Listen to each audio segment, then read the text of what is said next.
Good morning, dear students. Stay safe. I wish you're fine. Okay, today we're gonna continue reading comprehension.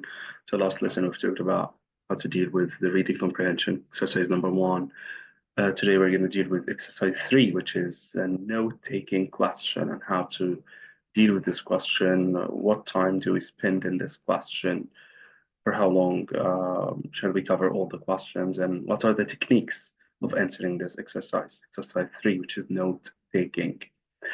In my point of view, this is one of the easiest exercises in the exam, and it's your golden chance to get 7 out of 7 in this exercise or the full mark.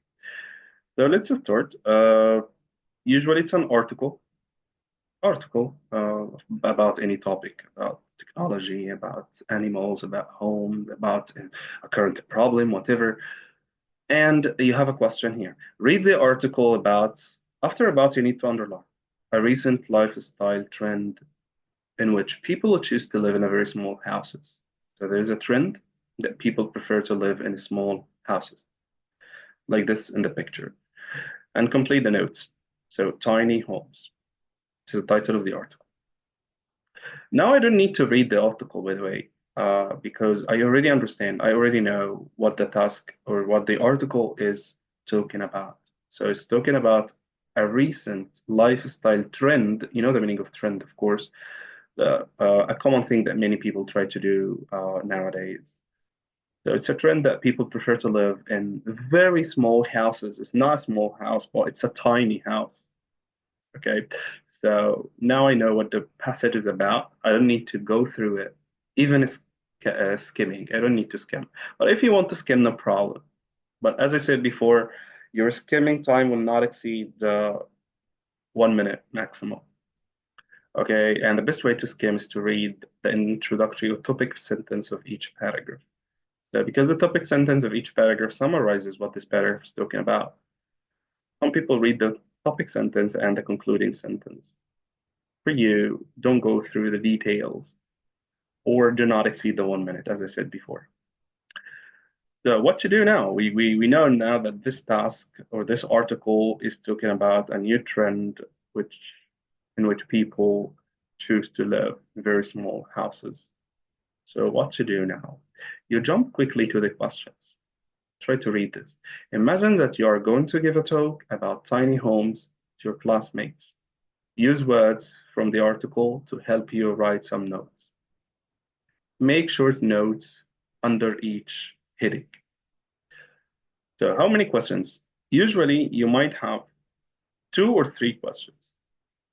If you have 2 questions, you'll find a question with 3 bullet points. You need to find 3 answers and another question with 4 answers, total 7. So question 8, question 9, this is the continuation of previous questions, exercise 2, 3. So this question says, talk about the disadvantages of tiny homes. So in this article, you need to find all the disadvantages of tiny homes. For example, too small to suit everyone. This is a disadvantage. Maybe it's gonna be easy to find the answer, but again and again, how to write this answer? You need to write it as a note. How do you take notes? This is my question to you. Do you write complete sentences? No, of course. Do you start a note with a capital letter? No. Do you start with a subject, a verb, and the rest of the sentence a complete sentence? I said no. Do you put a full stop at the end? No, it's a note. So how do you write a note? Just write a phrase or group of words, okay, with the answer itself. So you don't need to write capital letters. You don't need to put punctuation marks. But some students may say, so it's okay, forgive me if I make spell mistakes. Of course, no. But you might not write, or you shouldn't write a complete sentence. If you write a phrase, this is going to be perfect as a note.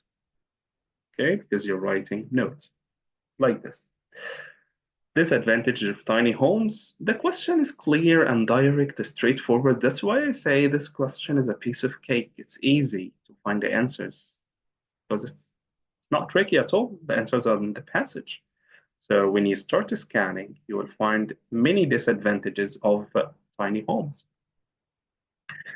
The second question is reasons why tiny homes are popular, why they became a trend. Usually in the IGCSE exams, explain the question to yourself, facilitate it to yourself, paraphrase it. So why they are popular, why they became a trend, why people like it, why it's spread, why it is spread quickly. So now you understand the question so you can easily answer or find the answer. Okay, so now I know what the topic is about and I know the two questions. So how can I answer now? And I know how to write the answers, but now how can I find the answers? Firstly, you will not find the answers in order. Yeah. For example, you will not find the answers of this question first, then this question. No, no. You will find them mixed. So you might find some points for this question, then another point for this, then another point for this, or another point for this. So you go back to the text itself and start scanning. You will read for two targets, for two questions in your mind. What are the disadvantages of living in tiny homes? If you find any disadvantage, underline it and put above it A or just underline. And if you find any reason for being a trend or being popular, circle it and put it B. Then you put all the A's together, all the disadvantages together you found, and all the circled sentences or all the B's together in the second question. As I said, you will not find the answers in order, that's why. So this is how to deal with this exercise. Note taken, and I'm gonna repeat again, do not write a complete sentence with a capital letter, a complete sentence with a subject, verb. No, you just write a phrase without punctuation, without capitalization at the beginning. Okay, so I will attach this task as a Google form for you to do it. Try to apply this technique and show me your answers.